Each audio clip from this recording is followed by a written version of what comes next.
네, 오늘 본문의 말씀은 아람 왕 벤하닷이 이스라엘 왕 아합에게 와서 그 성을 사마리아 성을 포위하고 굴욕적인 항복을 요구하는 그런 장면입니다. 이 아합과 벤하닷 사이의 전쟁은 BC 857년에 발생한 것으로 추정되고 있고, 여기서 이 벤하닷은 유다 왕 아사와 동맹을 맺고 이 북이스라엘을 공격한 바 있었던 이 벤하닷 1세의 아들인 벤하닷 2세를 가리킵니다. 그는 아마도 이 아람의 소왕국들을 하나로 통합해서 통일을 이루어서 이 근동 지역의 큰 세력으로 부상하게 되자 이 해묵은 적대 관계에 놓여 있던 이 이스라엘과의 관계를 이참에 그 이스라엘도 자기의 세력하에 두고자 해서 이스라엘을 침공한 것으로 여겨집니다. 아무튼 그는 자신의 가나라에 있는 아람의 이 32개의 소왕국들의 왕을 다 거느리고 이스라엘을 침공해서 그 사마리아 성을 포위했습니다. 그리고 굴욕적인 항복을 요구하는데 아합의 처자와 은금과 귀한 모든 것을 자기 소유를 다 삼고 심지어는 이 아합의 신하들의 재물까지 다 내 마음대로 하겠다라고 하는 겁니다. 아합은 처음에 이러한 벤하닷의 요구에 대해서 최대한 굴욕적인 자세를 보이면서 협상하고자 했지요. 그러나 그의 신하들과 의논한 뒤에는 벤하닷의 요구를 내가 요 정도까지는 들어주겠다라고 함으로써 사실상 이 벤하닷의 요구를 거절했습니다. 그래서 드디어 이스라엘과 아람과의 전쟁이 벌어지게 된 것이지요. 우리는 오늘 본문의 말씀을 묵상하면서 일반적인 전쟁, 우리는 이 마지막 때 영적인 전쟁을 하면서 살아가고 있는데 이 전쟁에 임하는 자세가 어떻게 해야 되는지 오늘 함께 은혜를 나누고자 합니다. 아합 왕 시대의 북이스라엘은 아람과 세 차례에 걸쳐서 큰 전쟁을 치렀는데 오늘 본문이 이제 그 중에 제1차 아람과 북이스라엘의 전쟁 당시에 이 사마리아 포위와 관련된 그런 내용을 다루고 있습니다. 먼저 1절을 보면 아람 왕 벤하닷이 매우 큰 규모의 군대를 이끌고 와서 사마리아를 포위 공격했다라는 걸 우리가 알 수 있습니다. 아람의 벤하닷 왕이 그 군대를 다 모으니 왕 32명이 그와 함께 있고 또 말과 병거들이 있더라. 이에 올라가서 사마리아를 에워싸고 그것을 치며, 그러니까 벤하닷이 거느리고 온 왕이 무려 32명이었다라고 하는 겁니다. 이 왕들은 모두 각자의 군대를 이끌고 출정했다면 이 벤하닷이 이끄는 이 아람 군대 그 수가, 그 규모가 가히 상상을 초월할 규모였겠죠. 물론 그 당시에 32개의 왕들이 거대한 왕국이 아니라 작은 나라의 왕이었다 할지라도 그래도 명색이 왕이고 또 왕을 따르는 군대가 있었는데 이게 이제 32명이었으니까 말해 뭐 하겠습니까? 그 규모는 상당히 대단했을 것입니다. 따라서 그러므로 이 아합 왕은 이 아람 왕 벤하닷의 항복 요구 앞에서 감히 대항할 엄두조차 못 내고 최대한 자신을 낮춰서 벤하닷과의 화친을 꾀했던 것이죠. 싸워보기도 전에 벤하닷은 이미 승자가 되어 있었고 아합은 패배자가 된 그런 꼴이 되고 말았습니다. 근데 여러분, 이스라엘이 어떤 나라입니까? 하나님의 선민이잖아요. 비록 북이스라엘이 타락하기는 했지만 그래도 하나님의 백성이기 때문에 그들이 회개하고 하나님의 도우심을 구한다면 전쟁은 하나님께 속한 것이기 때문에 얼마든지 승리할 수 있었을 것입니다. 그런데 아합은 하나님께 의지하기보다는 이 눈에 보이는 그 어마어마한 아람 연합 군대의 모습을 보고 공포에 빠지게 됐고 결국은 벤하닷의 위협에 굴복해서 굴욕적인 자세를 취하게 됐던 것이지요. 하지만 결론적으로 볼 때 아합의 판단은 완전히 그릇된 것이었고 부끄럽기 짝이 없는 것이었습니다. 이렇게 본문은 우리에게 이 눈에 보이는 것만을 근거로 내리는 판단이 결코 완전하지 못하다라는 것을 잘 보여주고 있습니다. 그럼 여러분, 우리가 바른 판단을 내리기 위해서는 어떻게 해야 되는 겁니까? 그건 우리가 가지고 있는 또 하나의 눈, 바로 믿음의 눈을 사용하는 겁니다. 믿음의 눈은 우리로 하여금 하나님의 뜻을 세우게 해서 육안으로만 보는 것보다 더 온전한 모습으로 우리가 처한 이 상황과 문제, 그리고 우리가 당면한 모든 것에 대처할 수 있게 해줍니다. 사방이 막혀있는 우리의 육안의 눈이 아니라 눈을 들어 하늘을 보면, 뚫려있는 하늘을 보면 전지전능하신 하나님이 보이는 거죠. 여러분, 이스라엘 백성들이 가나안 땅을 점령하기 전에 정탐꾼을 보내서 12명이 가서 보고를 하는데, 나머지 10명이 안 된다, 우리는 저기 가면 죽는다, 우리는 그들 앞에서 메뚜기 같은 존재다라고 했지만, 여호수아와 갈렙이 뭐라고 그랬습니까? 무슨 소리냐? 그들은 우리의 밥이다. 아납 자손이 아무리 크고 장대하고 또 그들의 성이 견고해 보일지라도 그들은 우리의 밥이다. 왜냐하면 하나님께서 그들을 우리 손에 붙여주셨기 때문이다라는 그런 담대한 선포를 할 수 있었다라는 겁니다. 여러분, 여러분의 삶에서도 문제들이 많죠. 아까 광고 때도 말씀드렸듯이 질병의 문제, 사실 그 암이나 여러 질병 앞에서 우리는 두렵고 떨 수밖에 없습니다. 그리고 재정적인 문제, 자녀 문제, 또 사업이나 또 직장의 문제, 여러 가지 문제 앞에서는 우리는 너무 초라해 보이고 나를 도와줄 사람이 아무도 없는 것처럼 불안하고 힘든 때가 참 많이 있을 때, 여러분은 어떻게 하셔요? 우리는 보통 혼자 끙끙 앓으면서 주변에 누구 도와줄 사람 없는가 이리 뛰고 저리 뛰고 막 하다가 결국은 안 되면 어떡합니까?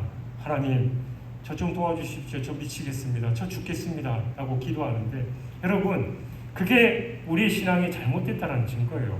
문제 앞에서 우리는 가장 먼저 하나님 앞에 무릎을 꿇어야 됩니다. 하나님 앞에 무릎 꿇을 때 우리는 세상의 문제 앞에 무릎 꿇을 필요 없습니다. 그러나 하나님 앞에 무릎을 꿇지 않기 때문에 세상의 문제 앞에 무릎을 꿇고 주저앉아서 더 이상 회복이 불가능한 것이죠.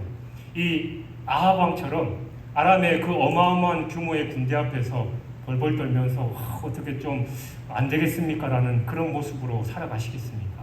아니면 여호수아와 갈렙처럼 그 누가 봐도 그들 앞에서는 메뚜기의 존재이고 게임이 안 되는 그런 상황이었지만 하나님께서 우리와 함께 하셨기 때문에, 하나님께서 저 땅을 우리에게 주셨기 때문에 우리는 이긴다, 그들은 우리의 밥이다, 그들은 우리의 먹이다 라고 선포하며 나가시겠습니까?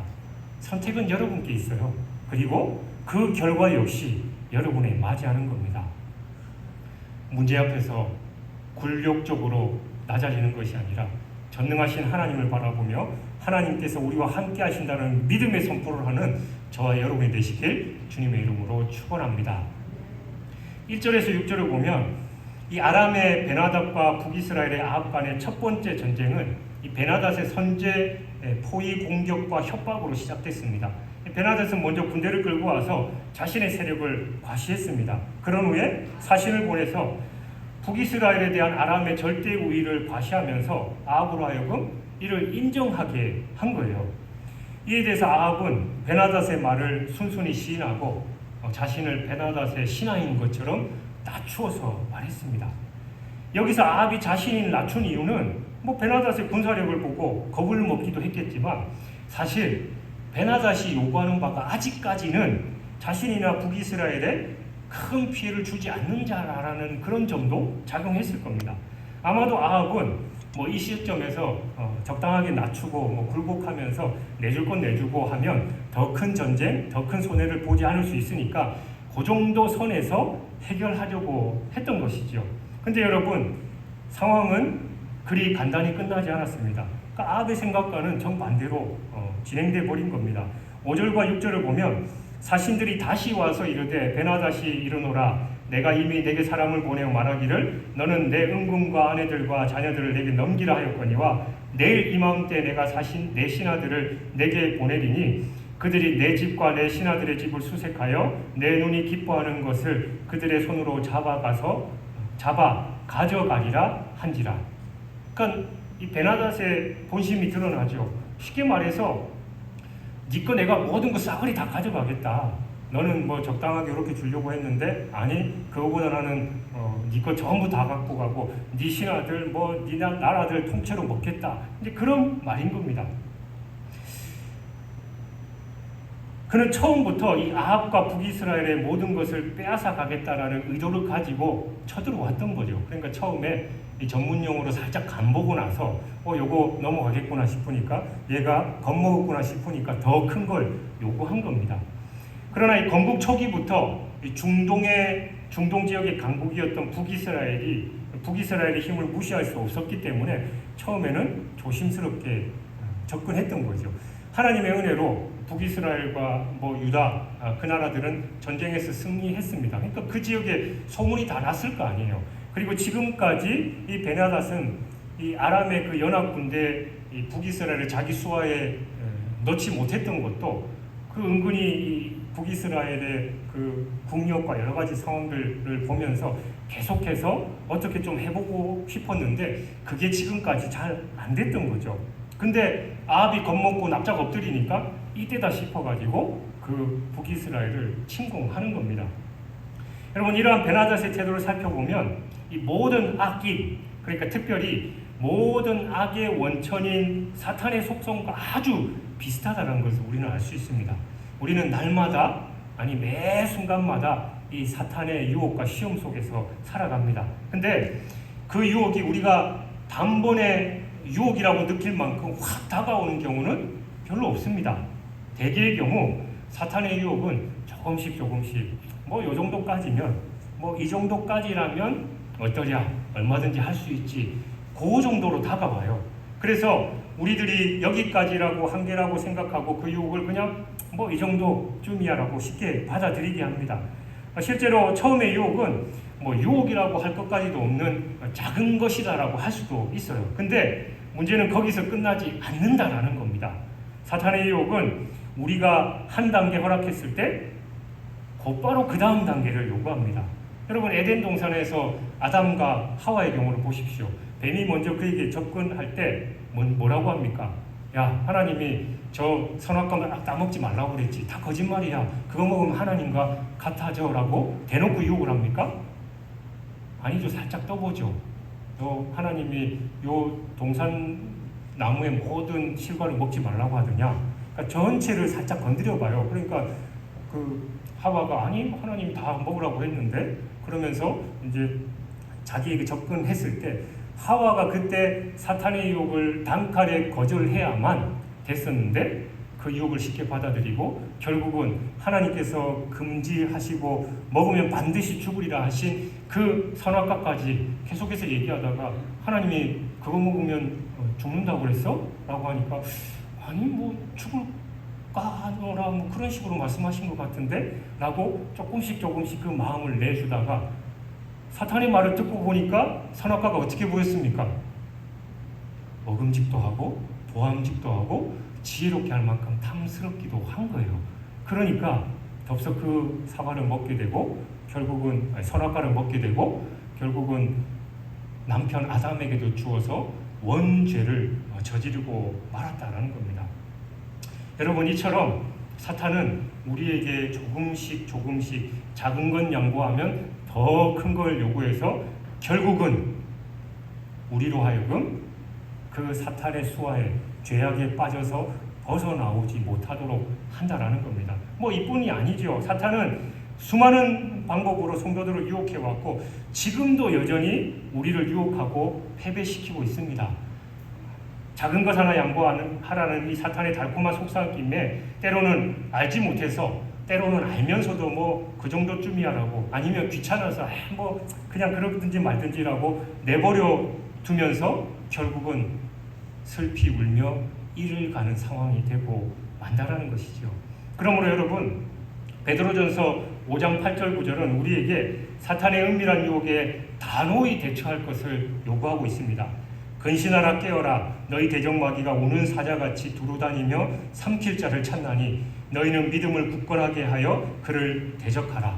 그리고 데살로니가전서 5장 21절 22절은 범사에 헤아려 좋은 것을 취하고 악은 어떤 모양이라도 버리라 라고 그렇게 말씀합니다. 여러분, 악한 것은 우리가 정도를 판단할 필요가 없습니다. 요 정도 괜찮지, 요 정도까지는 괜찮지 않을까?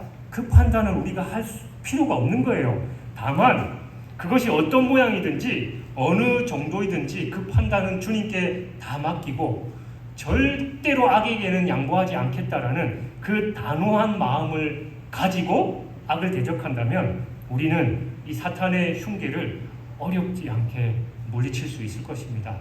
악한 자에게 타협해서 작은 것을 양보하려고 했다가 모든 것을 빼앗길 뻔했던 이 아합의 어리석은 선택을 잊지 말고 조금의 악도 용납하지 않겠다라는 굳은 마음이 있어야 될 줄 믿습니다. 그리고 7절에서 9절은 아합 왕이 이 아람 왕 베나닷의 굴욕적인 항복 요구를 받고 북이스라엘의 모든 장로들과 의논한 끝에 베나닷의 요구를 거절하는 그런 내용이 담겨 있습니다. 그러니까 구약에서 이스라엘 백성은 여러 가지 면에서 우리 성도들의 모형이 됩니다.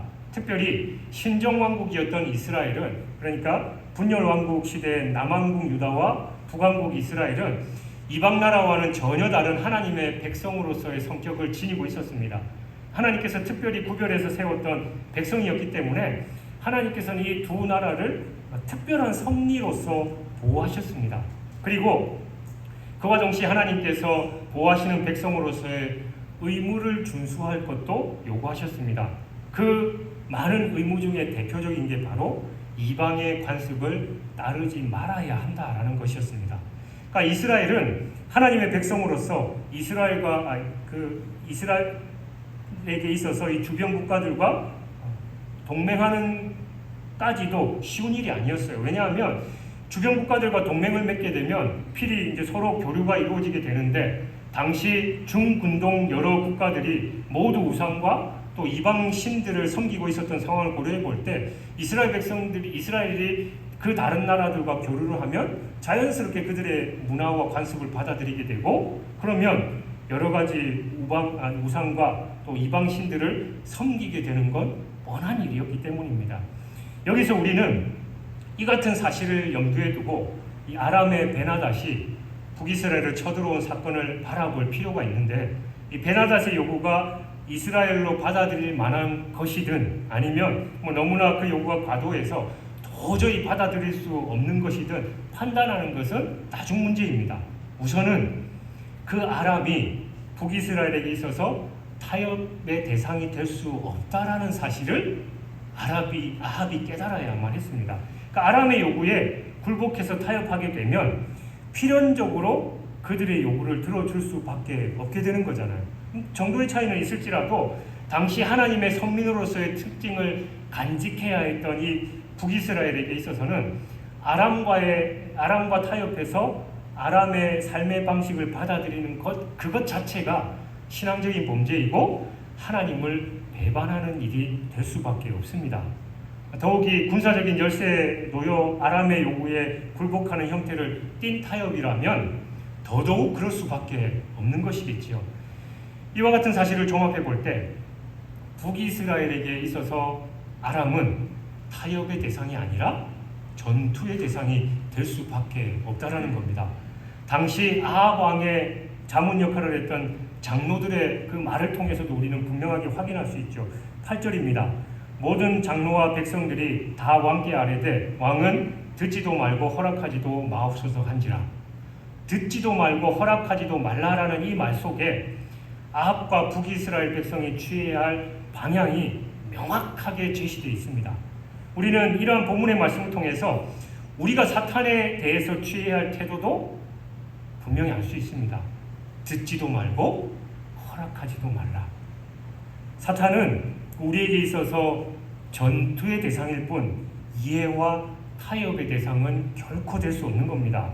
만약 사탄과 타협하라 한다면 사탄은 즉시 타협의 대상으로서가 아니라 지배자로서 우리 위에 군림하게 될 것이기 때문입니다. 실제로 우리가 사탄에게 타협의 조건으로 내놓을 만한 것 사실 아무것도 없습니다. 그 무엇도 사탄에게 양보할 수도 없고 양보해서도 안 됩니다. 사탄이 원하는 것은 오직 죄뿐이기 때문이에요. 그것이 아무리 작은 죄일지라도 죄인 이상 그것이 우리의 삶을 얽어매고 마지막에는 죽음의 형벌을 가져오는 것이기 때문에 우리는 조금도 양보할 수가 없는 겁니다. 이러한 면을 가지고 있기에 기독교는 가정 타협할 줄 모르는 그런 종교다라는 비난을 많이 듣습니다. 뭐 세상 사람들이 얘기하죠. 아니 당신들 입으로만 사랑을 외치면서 관용과 화합의 정신과는 가장 먼 종교가 바로 기독교 아니냐라고 타박을 일삼습니다. 특별히 근대 이후에 민주주의 정치 체계가 들어서면서 공존과 타협이라는 가치가 크게 인정받게 되면서 이러한 경향이 더 강해진 것 같습니다. 최근에 붐을 일으키다시피 하고 있는 종교다원주의다라는 것도 기독교를 궁지에 몰아넣는 역할을 하고 있습니다. 모든 종교가 심지어는 큰 집이라고 하는 로마 카톨릭까지 타협하는데 이 새로운 논리에 기독교만은 타협하지 않고 있지요. 그래서 기독교는 세계의 각종 종교로부터 평화를 깨뜨리는 종교다라는 그런 오명까지 뒤집어 쓰고 있는 그런 실정입니다. 근데 여러분, 우리는 세계의 모든 종교가 아니라 모든 사람들에게 손가락질을 당한다 해도 이 원리에는 찬성할 수 없다는 걸 분명히 해야 됩니다. 여러분, 종교는 다원일 수가 없습니다. 오직 유일하신 하나님 여호와 한 분 외에는 구원의 길이 없습니다. 구시대적인 발상인 것 같고 지독히도 이기적이다라고 할 수 있겠지만 이러한 원리에 입각해서 우리는 기독교를 제외한 모든 종교는 우상의 종교이고 그 배후에는 사탄의 책동이 숨어 있다라고 말할 수밖에 없습니다. 이런 얘기하면 세상 사람들이 그러죠. 그러니까 기독교가 욕먹는 거고 지 잘났다고 그러면서 제대로 하지도 못하면서 종교가 하나 되고 하나님도 사랑의 하나님이라고 그랬는데 사랑으로 품고 용서하고 관용하고 하나 되어야지 자기들이 맞다고 주장하는 그 종교가 진짜 종교라고 우리를 비난하지만 우리는 그 비난에 조금도 타협해서는 안 됩니다. 왜 그렇습니까? 우리의 모든 근거는 성경 말씀에 있어야 돼요. 사도행전 4장 12절에 분명히 말씀하고 있습니다.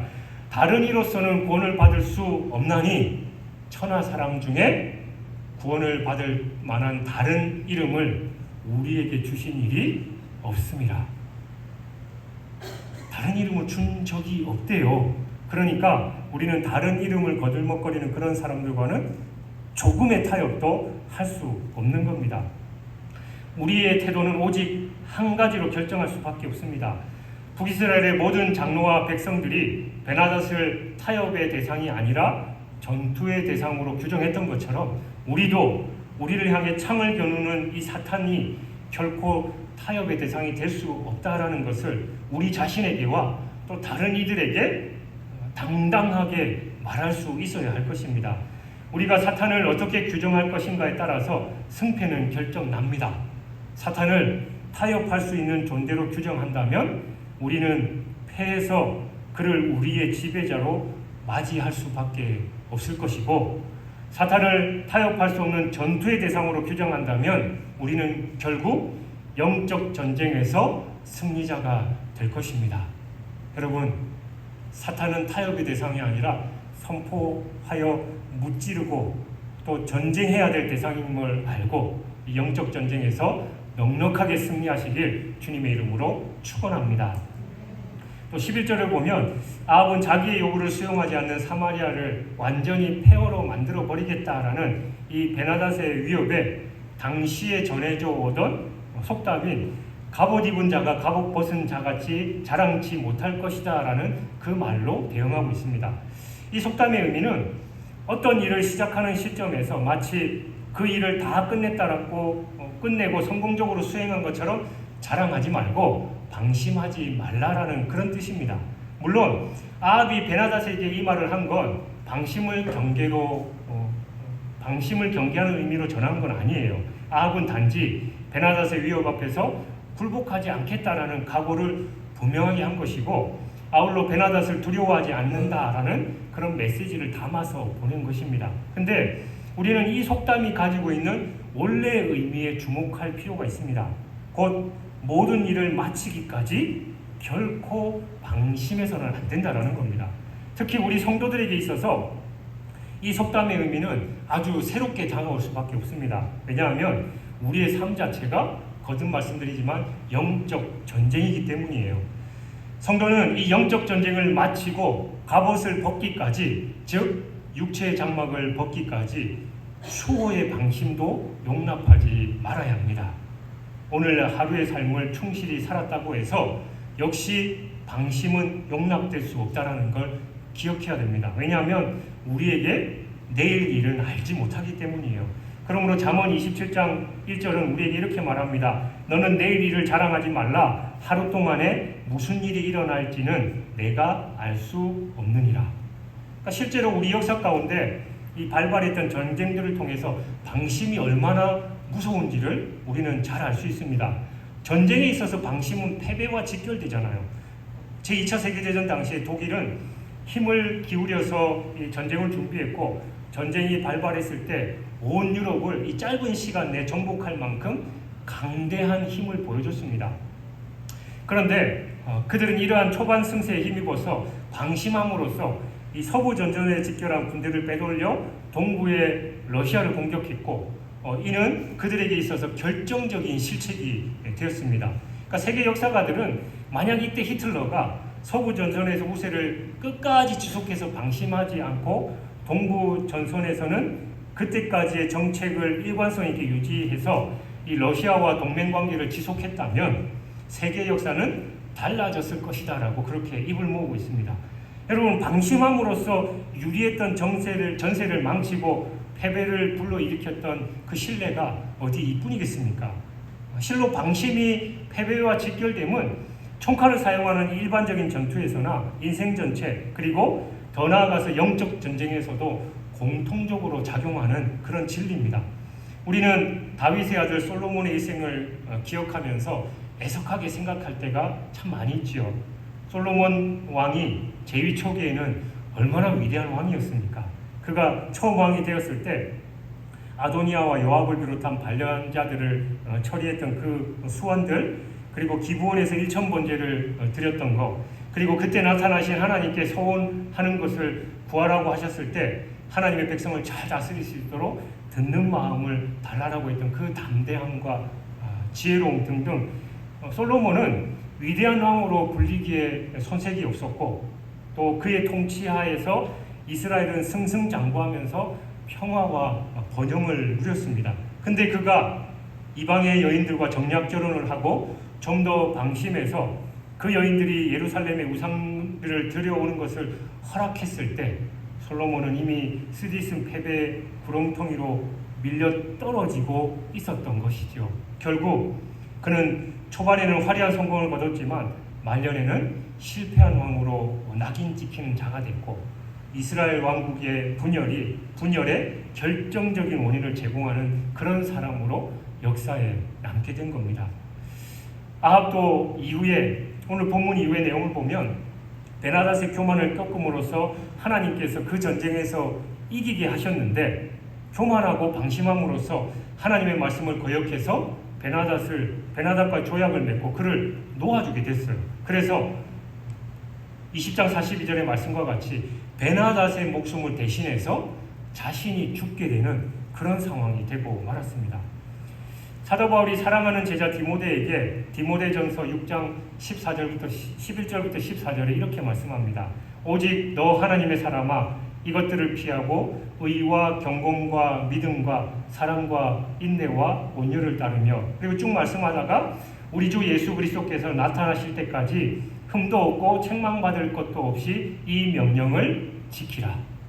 그러니까 의와 경건과 믿음과 사랑과 인내와 온유를 따르되 그것을 잠시만 따르는 것이 아니라 예수 그리스도를 만나는 그날까지 방심하지 않고 끝까지 따르는 것이 무엇보다 중요한 겁니다. 만약 이를 기억하지 못하고 방심해서 처음에 선한 행실을 그르친다면 그는 주님 앞에서 부끄러움을 당하는 자가 되고 말 것입니다. 전도하다가 사람을 만나는 사람들 중에 나도 어렸을 때는 교회 잘 나갔었고 뭐 학생 때 임원도 했었고 뭐 그런 거 많이 했었습니다 라는 그런 말을 하는 사람들이 가끔 있지요. 이런 사람들을 보면 사실은 더 안타깝습니다. 저렇게 옛날에 신앙생활 잘했는데 지금은 왜 저렇지? 근데 그들이 처음 가졌던 그 순수했던 신앙을 끝까지 지키지 못하는 이유가 뭐겠습니까? 무엇이 이 사람으로 하여금 그 순수했던 신앙을 버리고 하나님을 떠나도록 만들었겠냐라는 거죠. 물론 사람마다 제각각 이유가 분명히 있습니다. 그러나 그 근저에는 공통적으로 믿음의 이 신앙을 끝까지 지키지 못하고 방심함으로 지금 그 상황에 이르렀다라는 거예요. 그러므로 우리는 영적 전쟁을 마치고 우리 주님 앞에 서는 그 순간까지 한치의 방심도 없이 정신을 바짝 차리고 근신하여 깨어 있어야 하는 겁니다. 그래서 우리도 기쁨 가운데 생을 마치면서 디모데후서 4장 6절에서 8절에서 사도 바울이 했던 그 귀한 고백, 전쟁과 같이 내가 벌써 부어지고 나의 떠날 시각이 가까워도다. 나는 선한 싸움을 싸우고 나의 달려갈 길을 마치고 믿음을 지켰으니 이제후로는 나를 위하여 의의 면류관이 예비되었으므로 주 곧 의로우신 재판장이 그날에 내게 주실 것이며 내게만 아니라 주의 나타나심을 사모하는 모든 자에게도니라. 그러니까 이 믿음의 고백이 우리 입술에서도 흘러나올 수 있도록 우리는 최선을 다해야 될 것입니다. 사랑하는 여러분, 사탄은 언제나 무서운 기세로 우리 하나님의 백성들을 위협합니다. 그것은 성도들로 하여금 자신을 두려워하게 해서 스스로 자기 발 아래에 굴복하도록 하기 위함입니다. 그래서 얼마나 많은 성도들이 사탄의 위협에 못 이겨서 그 발 아래에 굴복하는지 모릅니다. 그러나 사탄의 세력은 분명히 강한 것이 사실이지만 우리들을 함부로 공격하지는 못합니다. 그건 사마리아 성보다 더 강력한 성이 되시는 하나님께서 우리를 두르시고 보호하시기 때문입니다. 그러므로 사탄의 위협이 아무리 강하다 할지라도 하나님을 의지해서 대항하면 사탄은 물러가거나 영적 전쟁이 벌어진다 할지라도 하나님의 능력으로 말미암아 우리는 승리하게 될 것입니다. 그런즉 여러분, 사탄의 위협이 강력하다 해서 두려워하지 마십시오. 사탄의 위협 때문에 믿음을 버리는 어리석음을 범치 마시기 바랍니다. 물질 때문에 힘들고 건강 문제 때문에 힘들고 자식 문제로 힘들고 직장 문제, 사업 문제로 힘든 거 주님이 더 잘 아십니다. 그 문제, 사탄은 우리가 약한 거, 또 우리에게 아킬레스건이 되는 그 문제를 지속적으로 계속해서 건드려요. 여러분, 싸움할 때 상대방의 약점을 공략해야 내가 이길 거 아닙니까? 사탄은 여러분의 약점을 여러분 자신보다 더 잘 알고 있습니다. 그래서 계속해서 그 약점을 공격할 거예요. 그러나 때로는 그 약점을 맞아서 휘청거리고 또 쓰러지고 넘어질 때도 있습니다. 그러나 걱정하지 마십시오.